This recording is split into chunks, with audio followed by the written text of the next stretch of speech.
Europe Midi, Céline Géraud.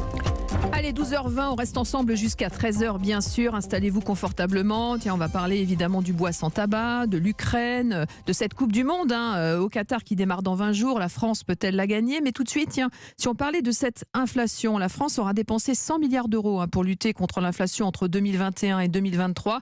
Mais à quoi faut-il s'attendre désormais quand tous les boucliers tarifaires seront levés? On va poser la question à notre invité Gilles Berset, professeur d'économie à Neoma Business School. Bonjour Gilles Berset. Bonjour. Alors en 2023, l'État va débrancher les aides carburant, elles seront réservées aux gros rouleurs modestes et diminuer la prise en charge des hausses de tarifs de l'énergie à 15%. Quel impact sur le niveau de l'inflation cela peut-il avoir?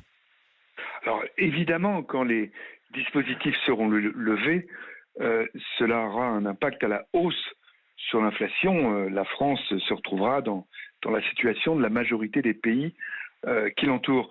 Il faut bien voir que pour l'instant, l'inflation est en France la plus faible parmi les 19 pays de la zone euro, grâce à ces dispositifs.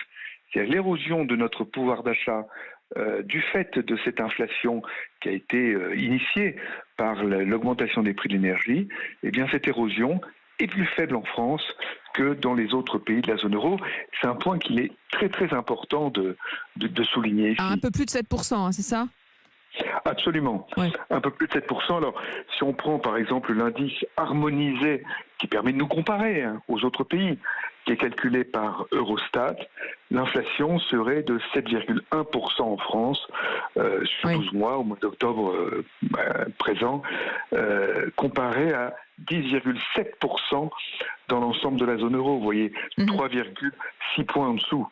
Alors quand Bruno Le Maire dit qu'il veut ramener l'inflation, le ministre de l'économie veut ramener l'inflation à 5% en début 2023, à 4% en fin 2023 et 2% en 2024, est-ce que ces prévisions sont crédibles ?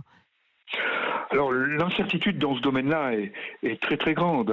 Personne ne peut deviner quelle va être l'évolution vraiment des prix du gaz, des prix de l'électricité dans les 18 mois qui viennent.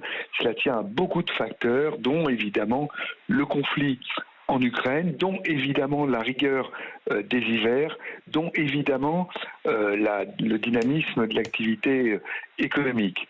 Néanmoins, Bruno Le Maire dit ça et les banquiers centraux, la Banque centrale et le gouverneur de la Banque de France disent qu'ils ramèneront l'inflation, quoi qu'il arrive, à 2% en 2024. Donc c'est quelque chose qui est tout à fait crédible, mais néanmoins, il faut le reconnaître, entaché d'une très forte incertitude aujourd'hui. Mais est-ce que vous pensez que la France s'est mise en grand danger en dépensant finalement des milliards d'euros? On parle de 100 milliards d'euros, ce qui fait grimper sa dette, alors que les taux d'intérêt remontent. À un moment donné, il va bien falloir payer l'addition, quoi. Absolument, absolument. La France fait partie des pays les plus endettés parmi les pays de la zone euro et même parmi les grands pays avancés. Donc, à un moment ou à un autre, il faudra avoir beaucoup de rigueur dans la gestion des dépenses publiques. Et ce beaucoup de rigueur nous amènera à devoir baisser des dépenses publiques, puisqu'il faut le rappeler, la France est le pays de l'OCDE dans lequel les dépenses publiques, exprimées en pourcentage du PIB, eh bien ce pourcentage est le plus élevé parmi tous les pays de l'OCDE. Donc c'est quelque chose de considérable. Vous voyez, on était, même avant la crise de la Covid, qui a entraîné des dépenses supplémentaires, on était à 55% de dépenses publiques, 55% du PIB. C'est considérable. Notre voisin allemand était à 45%, par exemple. Vous voyez, beaucoup en dessous, 10 points en dessous. Alors quand on parle de justement payer l'addition, de ce retour de manivelle, ça pourrait se manifester comment concrètement pour nos auditeurs qui nous écoutent? Parce que pour l'instant, effectivement, on se sent un peu protégé avec tous ces boucliers tarifaires qui vont tomber peu à peu, on l'a dit. À quoi peut ressembler, entre guillemets, notre quotidien dans quelques mois? Alors, le meilleur sans faire moyen... du catastrophisme, bien sûr, mais bon, faut s'y préparer, quoi.